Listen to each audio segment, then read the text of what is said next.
Whether to do if questions first on logic games is something that I have been thinking about, and I was arguing with Ben about it. Ben Olson, my co-founder of LSAT Demon.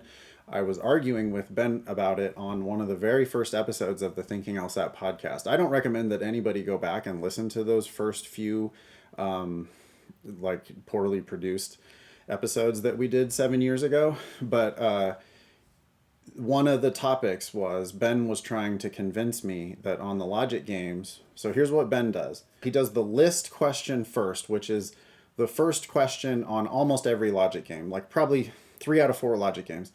And the list question basically says, give me the entire order of all of the clowns getting out of the clown car or whatever. And each answer choice will list all 7 of them in order. And that question is really easy, and you can do it by a simple application of the rules. You just take one rule and knock out answer choices, then take another rule and knock out answer choices. Eventually, you will have tested all the rules and you'll be left with only one answer choice. It's obviously correct, and it's a double check to make sure that you understand the rules.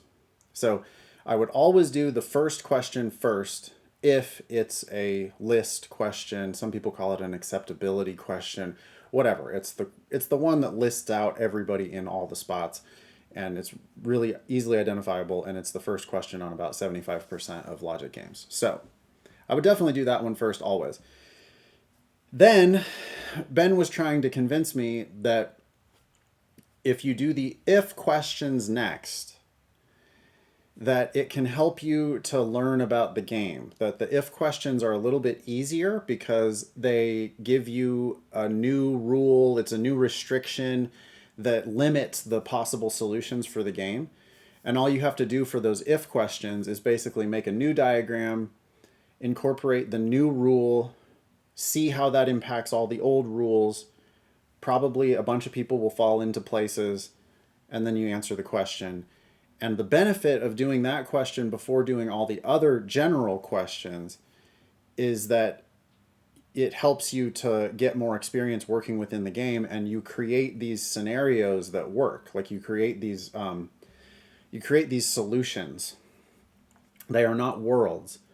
They are just random solutions that were proposed by the game when the game gave you additional restrictions.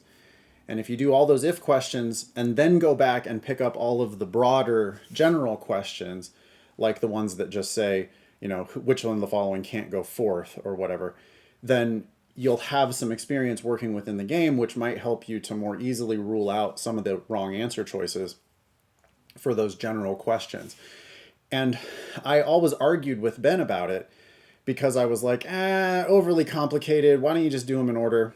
And eventually he convinced me, because what he said was, hey, it doesn't really cost you anything to do the if questions first. And it doesn't always help. That was a concession he made. It doesn't always help, and he acknowledged that. But then he said, but when it helps, it can help a lot.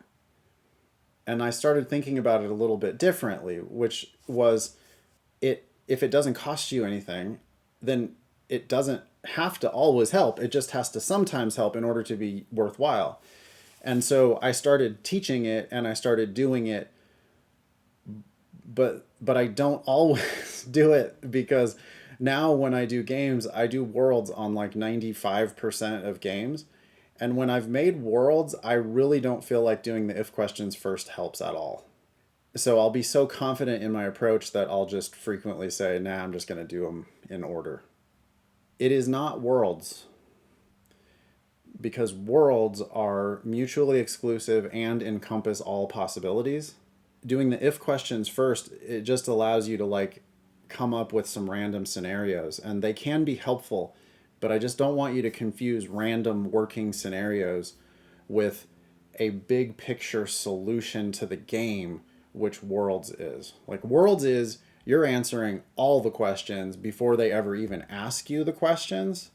Doing the if questions first is more helpful, I think, if you haven't made Worlds.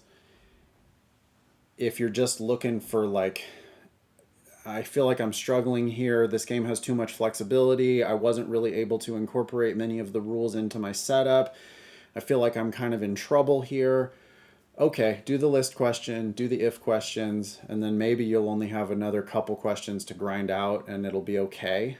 But I'd rather go for the home run, right? Doing the if questions first is kind of like one base hit at a time, and doing worlds instead is just knock it out of the park before you ever even look at the questions.